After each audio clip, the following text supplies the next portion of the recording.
യേശുക്രിസ്തുവിൽ സ്നേഹം നിറഞ്ഞവരെ, തിരുവത്താഴത്തിലേക്ക് നിങ്ങളേവരെയും സ്വാഗതം ചെയ്യുന്നു. ആണ്ടുവട്ടം 9ാമത്തെ ആഴ്ച, ബുധനാഴ്ച.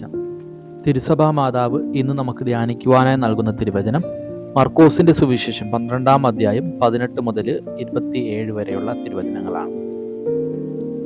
ഉദ്ധാനത്തെ പറ്റി പറയുന്ന ഈ ഒരു വചനഭാഗം നാം വായിക്കുമ്പോൾ നമുക്ക് എല്ലാവർക്കുമുള്ളൊരു സംശയമാണ്. ഉദ്ധാനമുണ്ടോ എന്ന് പറഞ്ഞിട്ടുള്ളൊരു സംശയമാണ്. എന്നാൽ ആ സംശയത്തിൽ നിന്നുകൊണ്ട് യേശുക്രിസ്തു നൽകുന്ന സന്ദേശമാണ് ഉദ്ധാനമുണ്ട് എന്നും അവിടേക്ക് പോകുവാനായിട്ട് നാം ഓരോരുത്തരും ഒരുങ്ങിയിരിക്കണമെന്ന് പറയുന്ന ഒരു വചനഭാഗമാണ്. എന്നാൽ അതിനേക്കാൾ ഉപരി ഇന്നത്തെ 1ാമത്തെ വായന നമുക്ക് നൽകുന്ന ഏറ്റവും വലിയൊരു സന്ദേശമുണ്ട്. എൻ്റെ കൈവപ്പിലൂടെ നിനക്ക് ലഭിച്ച ദൈവദാനം വീണ്ടും ഉജ്ജ്വലിപ്പിക്കണമെന്ന് ഞാൻ നിന്നെ അനുസ്മരിപ്പിക്കുന്നു എന്ന് പറയുന്ന ഒരു വചനഭാഗമാണ്. ഈ ഒരു വചനഭാഗം നമുക്ക് നൽകുന്ന വലിയ സന്ദേശമാണ്.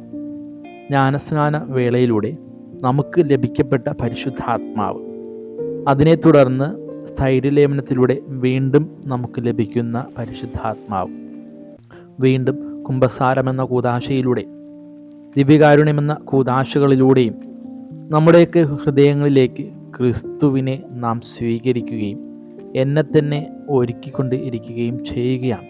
എന്നെ വിശുദ്ധീകരിച്ചു കൊണ്ടിരിക്കുകയാണ്. ഈ ഓരോ കൂദാശകളിലൂടെ കടന്നു പോകുമ്പോൾ ഞാൻ വിശുദ്ധീകരിച്ചു കൊണ്ടേയിരിക്കുകയാണ്, എന്നെ തന്നെ വിശുദ്ധീകരിച്ചു കൊണ്ടേയിരിക്കുകയാണ്.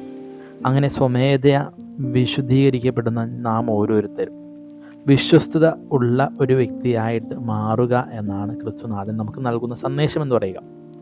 ഈ കൂദാശകളിലൂടെ ഞാൻ ഒരുക്കുന്നത് എന്തിനു വേണ്ടിയിട്ടാണ് എന്ന് ചോദിച്ചു കഴിഞ്ഞാൽ, നിത്യജീവനിലേക്ക് എത്തിപ്പെടുവാനായിട്ട് ഞാൻ എന്നെ തന്നെ ഒരുക്കുന്നു എന്ന് തന്നെയാണ് ഇവിടെ പറഞ്ഞു വയ്ക്കുന്നത്.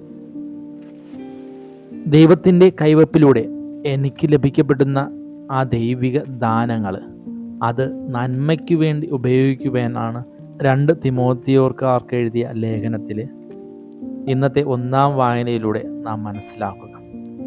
ആയതിനാൽ എൻ്റെ ജീവിതത്തിൽ ഞാൻ ഓരോ ദിവസവും ക്രിസ്തുവിനെ സ്വീകരിക്കുവാനായിട്ട് ദേവാലയത്തിലേക്ക് കടന്നു വരുമ്പോൾ പോലും കുംഭസാരമെന്ന കൂദാശയിലൂടെ പാപങ്ങളൊക്കെ കഴുകി വെച്ചുകൊണ്ട് ഞാൻ എന്നെ തന്നെ ഒരുക്കുകയും ചെയ്യുമ്പോഴും എല്ലാം ഞാൻ ദൈവത്തിൻ്റെ ദാനം സ്വീകരിച്ചു കൊണ്ടേയിരിക്കുകയാണ്.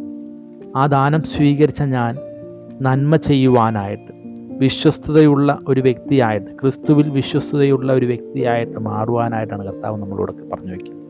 ആയതിനാൽ പ്രിയമുള്ളവരും, ഓരോ കൂദാശകളിലൂടെ ഞാൻ സ്വീകരിച്ച ദൈവദാനം അത് മറ്റുള്ളവർക്ക് വേണ്ടി ഉപയോഗിക്കുവാനായിട്ട്, ക്രിസ്തു പഠിപ്പിച്ച ആ സ്നേഹത്തിന് വേണ്ടിയിട്ട് ഉപയോഗിക്കുവാനായിട്ട് നമുക്ക് സാധിക്കണം.